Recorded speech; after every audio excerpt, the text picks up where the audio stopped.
सुप्रभात। बाबा कहते हैं, मेरे प्यारे बच्चे, जब स्थितियाँ तुम्हारे अनुकूल नहीं हैं या तुम उन चीज़ों को संभाल नहीं सकते हो ना, तो सोचने की ज़रूरत नहीं, तुम मेरे ऊपर छोड़ दो। उस चीज़ को लेकर के क्यों परेशान हो? क्या तुम सही कर पा रहे हो या इतने दिनों से तुमने सही कर लिया? सिर्फ परेशान, चिंता और कुछ नहीं मिला। चिंता क्यों करते हो?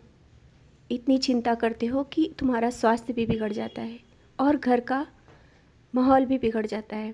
घर से भी तुम्हें गुस्सा आता है सबके ऊपर, क्योंकि तुम्हारे अंदर बहुत सी चीज़ें चल रही हैं। सब कुछ मुझे सौंप दो। पूजा करने बैठते हो लेकिन ध्यान तुम्हारा उन परेशानियों पे रहता है। क्या मुझसे बढ़कर कोई परेशानी है? नहीं ना? तो परेशानी मुझको दे दो और देख लेना।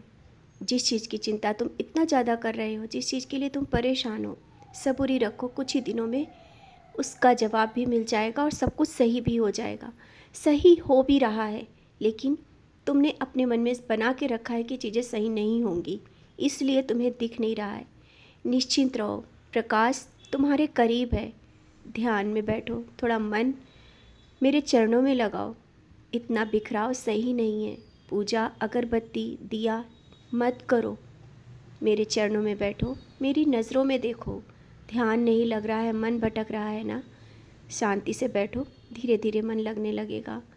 मैं तुमसे नहीं चाहता कि तुम मेरी विशेष पूजा करो, विशेष व्रत करो, और व्रत भी इस तरह से मत करो कि तुम भूखे रहो।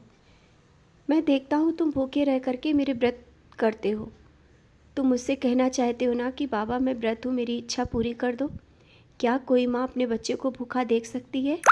मैं तो तुम्हारी हर एक इच्छा ऐसे ही पूरा करने के लिए बैठा हूँ। समय लग रहा है तो इसका मतलब ये नहीं कि तुम सोचो कि चीज़ें सही नहीं हो रही, इसलिए तुम्हें व्रत करना या भूखे रहना बहुत ज़रूरी है। ठीक है, व्रत रख रहे हो, लेकिन आवश्यक नहीं कि भूखा रह करके। जब बच्चा भूखा होता है, माँ को नहीं अच्छा लगता है, तो मुझे भी नहीं अच्छा लगता है। तुम भूखे रहकर मेरी ओर देखो और मुझे खिला करके तुम मत खाओ। ऐसा कैसे? कब मैंने कहा? मुझे भी खिलाओ और खुद भी खाओ, समय पर खाओ, तभी तुम्हारा व्रत पूर्ण होगा। व्रत करो सत्य का और दूसरों की सेवा का। जिस दिन तुम व्रत करो ना, इस चीज़ का याद रखना, क्रोध मत करना, सत्य बोलना, दूसरों की मदद करना, तभी तुम्हारा व्रत सफल हो पाएगा।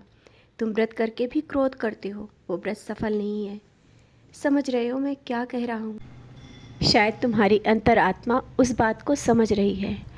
और हाँ, जो तुम व्रत कर रहे हो या पूजा कर रहे हो सफल होगा। व्रत करने या पूजा करने से पहले ही मत सोचा करो ये काम होगा या नहीं होगा। तुम अपना कर्म करो, मैं देख रहा हूँ। और कुछ दिनों से जो परेशानियाँ बहुत ज़्यादा तुम्हारे घर में थी, जिनको लेकर के तुम परेशान थे ना, सब कुछ बहुत ही जल्दी सही हो जाएगा। और हाँ, बच्चों को लेकर के जो चिंताएं तुम्हारे मन में चल रही हैं, किसी के लिए भी जो तुम्हारा कोई अपना है, जिसके बारे में सोच करके तुम परेशान हो, उसका भविष्य क्या होगा और वो क्या करेगा, तुम क्यों चिंता करते हो?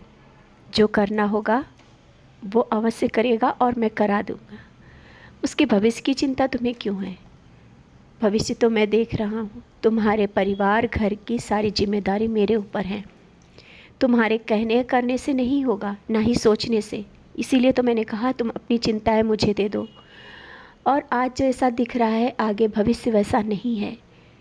घर में जो आज तुम्हें लग रहा है ना कि कब खुशी आएंगी, बहुत ही जल्दी आएंगी।